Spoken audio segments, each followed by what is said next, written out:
నమస్తే YouTube family, ఎలా ఉన్నారు అందరూ? మేమైతే చాలా బాగున్నాము. ఇదైతే మండే మార్నింగ్ వీడియో అండి. నేను నిద్ర లేచేసరికి 6 అయింది. అంటే ఏంటంటే ఫ్రైడే సాటర్డే మా హస్బెండ్కి హాలిడే ఉంది. ఇక సండే అయితే ఆబ్వియస్లీ అందరికీ హాలిడేనే కదా, అలా 3 డేస్ హాలిడేస్ వచ్చాయి మా హస్బెండ్కి. ఇక ఫుల్ బద్ధకమై ఉండే, అందుకన్నట్టు నేను ఈరోజు మార్నింగ్ లేచేసరికి 6 అయింది. ఇక లేవగానైతే ఫస్ట్ అయితే ఇంటి ముందు మొత్తం క్లీన్ చేసి ముగ్గు అయితే పెట్టానండి. తర్వాత సేమ్ ఇండ్లు కూడా అలానే లోపల కూడా మొత్తం క్లీన్ చేసి ఇల్లు మొత్తం ఊడ్చేసాను. ఎందుకంటే దేవా లేచేసరికి ఇల్లంతా క్లీన్గా ఉంటేనే ఏమన్నా, లేదంటే తెలుసు కదా పిల్లలు మొత్తం కిందనే కదా ఆడేది, మొత్తం దుమ్ము అదంతా ఉంటుందని చెప్పేసి దేవా నిద్ర లేచేసరికి మొత్తం అయితే క్లీన్ చేసి అయితే పెడతాను. ఇక థంబ్నెయిల్ విషయానికి వస్తే నేను చేసిన మిస్టేక్ ఏంటంటే ఆల్రెడీ వీడియో ఒకటి లాస్ట్ ట్యూస్డే రోజు పోస్ట్ చేశానండి. అయితే దానికి కాపీరైట్ పడింది. ఎందుకు అంటే నేను ఈ వీడియోని ఒక యాప్లో ఎడిట్ చేస్తానండి. ఆ యాప్లో నుంచే మ్యూజిక్ కూడా డౌన్లోడ్ చేసి అది కూడా యాడ్ చేసేసరికి దానివల్ల నాకైతే కాపీరైట్ అయితే పడింది. సో యూట్యూబర్స్ ఎవరైతే ఉన్నారో వాళ్ళు వీడియోస్ ఎడిట్ చేసే ముందు ఒకసారి అయితే మ్యూజిక్ వల్ల కాపీరైట్ పడుతుందా లేదా అనేది ఒకసారి చెక్ చేసుకొని ఆ తర్వాత యాడ్ చేయండి. ఎందుకంటే అంత కష్టపడి వీడియో తీసి ఎడిట్ చేసి అప్లోడ్ చేసిన తర్వాత అది కాపీరైట్ పడిందంటే చాలా బాధ అనిపిస్తుంది కదా. సో ఒకసారి అయితే చెక్ చేసుకోండి. ఈరోజు వంట అయితే నేను పాలకూర టమాటా చేశానండి. ఇది టేస్ట్ వైజ్గా చాలా బాగుంటుంది. ఇంకోటి ఏంటంటే తొందరగా అవుతుంది కదా. ఈ కూరగాయలైనా ఆకుకూరలైనా ఏవైనా సరే వాష్ చేసిన తర్వాతనే కట్ చేయాలి. కట్ చేసిన తర్వాత వాష్ చేయొద్దు. ఎందుకంటే అలా కట్ చేసిన తర్వాత వాష్ చేయడం వల్ల దాంట్లో ఉన్న విటమిన్స్ అవన్నీ పోతాయి అనేది అలా అయితే నేను విన్నా. సో మీకు చెప్తున్నా.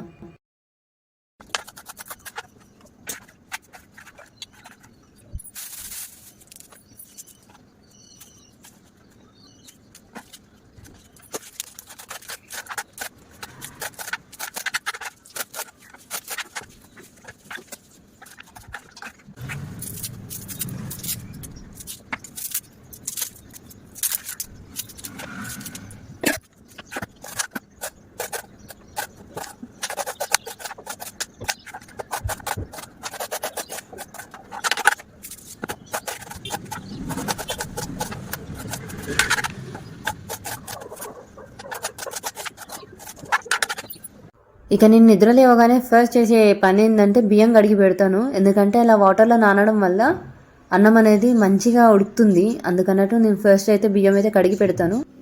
అన్నం కూర రెండు ఒకేసారి వండేస్తాను. ఇలా ఈజీ అయిపోతుంది నాకైతే వర్క్. అయితే ఇక్కడ ఒక చిన్న టిప్ ఏంటంటే నార్మల్గా పాలకూర కొంతమంది వండిన తర్వాత చూస్తే బ్లాక్ కలర్లో ఉంటుంది. దాని అర్థం వాళ్ళు కూర మార్చారని కాదు. అలానే కొంతమంది వండిన తర్వాత గ్రీన్ కలర్లోనే ఉంటుంది. ఎందుకంటే దీనికి మెయిన్ రీజన్ మూత పెట్టడం. ఎప్పుడైతే మనం పాలకూర వేస్తామో అప్పుడు మాత్రం మూత పెట్టకండి. అది ఆవిరి అనేది బయటికి పోవాలి. కొంతమంది ఏంటంటే ఇలా మూత పెట్టడం వల్ల తొందరగా మగ్గుతుంది అని చెప్పి మూత పెడతారు. కాకపోతే అలా చేయడం వల్ల కలర్ అనేది మారుతుంది. సో అలా కలర్ మారకుండా ఉండాలంటే సింపుల్గా మూత పెట్టకుండా మగ్గిన తర్వాత టమాటాలు వేసిన తర్వాత అప్పుడు మూత పెట్టుకోవచ్చు. ఇక అన్నం కూడా అయిందండి. నేనైతే బాక్స్ కోసం అని చెప్పి అన్నం చల్లారబెట్టాను. ఇంకో పక్క పాలు అయితే వేడి చేస్తున్నాను. అలాగే వాటర్ కూడా వేడి చేస్తున్నాను. సీజన్ ఏదైనా సరే వాటర్ అనేది వేడి చేసుకున్న తర్వాత తాగడమే చాలా మంచిది. అది పిల్లలకు కానీ పెద్దలకు కానీ. ఇక ఒకవైపు వంట అవుతుండగానే మరోవైపు అయితే నేను కిచెన్ క్లీన్ చేసుకుంటున్నానండి.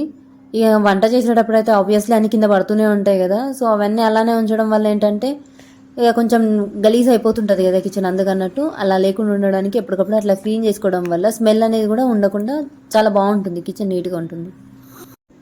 బియ్యం కడిగినప్పుడు వాటర్ ఉంటాయి కదా, బియ్యం కడిగిన నీళ్ళు అంటారు కదా, ఆ వాటర్ని అయితే ఒక బకెట్లో అయితే స్టోర్ చేసుకోండి. ఆ వాటర్ని మొక్కలకు పోయడం వల్ల ఏంటంటే మొక్కలు అనేవి బలంగా పెరుగుతాయి. సో ఈ టిప్ అయితే మా అత్తమ్మ చెప్పింది. మా అత్తమ్మ అలానే చేస్తుండే. సో ఆమెను చూసి నేను కూడా ఇలా ట్రై చేస్తున్నా.